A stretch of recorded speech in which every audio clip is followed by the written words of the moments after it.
Hello learners, welcome to Sure Question Academy. Please watch the videos, like and subscribe to the channel. നമുക്ക് ഈ assertion reason ചോദ്യം നോക്കാം. Ready അല്ലേ? ഇവിടെ രണ്ട് സ്റ്റേറ്റ്മെന്റ്സ് തന്നിട്ടുണ്ട്, അസർഷൻ എ പിന്നെ റീസൺ ആർ. അസർഷൻ എ: മഴവില്ല് ആകാശത്ത് സൂര്യപ്രകാശത്താൽ ഉണ്ടാകുന്ന ഒരു നാച്ചുറൽ സ്പെക്ട്രമാണ്. റീസൺ ആർ: സൂര്യൻ നേരെ മുകളിൽ നിൽക്കുമ്പോഴും എയറിൽ വാട്ടർ ഡ്രോപ്ലെറ്റ്സ് ഉള്ളപ്പോഴുമാണ് മഴവിൽ ഫോം ചെയ്യുന്നത്. ഓപ്ഷൻ എ: അസർഷനും റീസണും ശരിയാണ്, കൂടാതെ റീസൺ എന്നത് കറക്റ്റ് എക്സ്പ്ലനേഷൻ ആണ്. ഓപ്ഷൻ ബി: രണ്ടും ശരിയാണ്, എന്നാൽ റീസൺ കറക്റ്റ് എക്സ്പ്ലനേഷൻ അല്ല. ഓപ്ഷൻ സി: അസർഷൻ ശരിയാണ്, എന്നാൽ റീസൺ തെറ്റാണ്. ഓപ്ഷൻ ഡി: അസർഷൻ തെറ്റാണ്, എന്നാൽ റീസൺ ശരിയാണ്. ഇതിൽ ഏതാണ് കറക്റ്റ്? നമുക്ക് ചെക്ക് ചെയ്യാം. ശരിയായ ഉത്തരം ഏതാണെന്ന് വഴിയായി കണ്ടുപിടിക്കാം.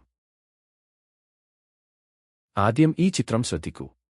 മഴവില്ല് എങ്ങനെയാണ് ഉണ്ടാകുന്നത്? അറ്റ്മോസ്ഫിയറിലെ ഒരു വാട്ടർ ഡ്രോപ്ലെറ്റിലേക്ക് സൺലൈറ്റ് കടക്കുമ്പോൾ ആദ്യം അതിന് റിഫ്രാക്ഷൻ സംഭവിക്കുകയും കളേഴ്സ് ആയി സ്പ്ലിറ്റ് ചെയ്യുകയും ചെയ്യുന്നു. ഇതിനെയാണ് ഡിസ്പർഷൻ എന്ന് പറയുന്നത്. തുടർന്ന് ഡ്രോപ്ലെറ്റിന്റെ ബാക്ക് സർഫസിൽ വെച്ച് ഇന്റേണൽ റിഫ്ലക്ഷൻ നടക്കുന്നു. അവസാനം ഡ്രോപ്ലെറ്റിൽ നിന്ന് പുറത്തേക്ക് വരുമ്പോൾ വീണ്ടും റിഫ്രാക്ഷൻ സംഭവിക്കുന്നു. നമുക്ക് ഇതൊന്ന് അനലൈസ് ചെയ്യാം. സ്റ്റെപ്പ് 1: അസർഷൻ അനലൈസ് ചെയ്യുക. മഴവില്ല് ഒരു നാച്ചുറൽ സ്പെക്ട്രം ആണെന്ന് അസർഷൻ പറയുന്നു. ഈ സ്റ്റേറ്റ്മെന്റ് ട്രൂ ആണ്. സ്റ്റെപ്പ് 2: റീസൺ അനലൈസ് ചെയ്യുക. സൂര്യൻ തലയ്ക്കു മുകളിൽ നിൽക്കുമ്പോഴാണ് മഴവിൽ ഉണ്ടാകുന്നത് എന്ന് റീസൺ പറയുന്നു. എന്നാൽ സൂര്യന്റെ ഓപ്പോസിറ്റ് ഡയറക്ഷനിൽ മാത്രമേ മഴവിൽ ഫോം ചെയ്യുകയുള്ളൂ.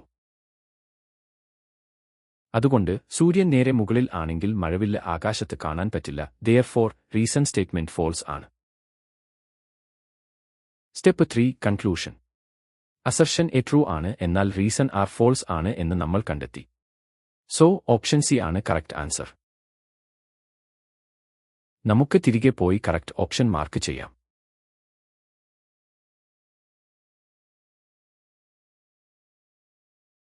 സൂപ്പർ! നിങ്ങൾ ഇത് പഠിച്ചു കഴിഞ്ഞു. അടുത്ത ചോദ്യവുമായി വീണ്ടും കാണാം. Happy learning!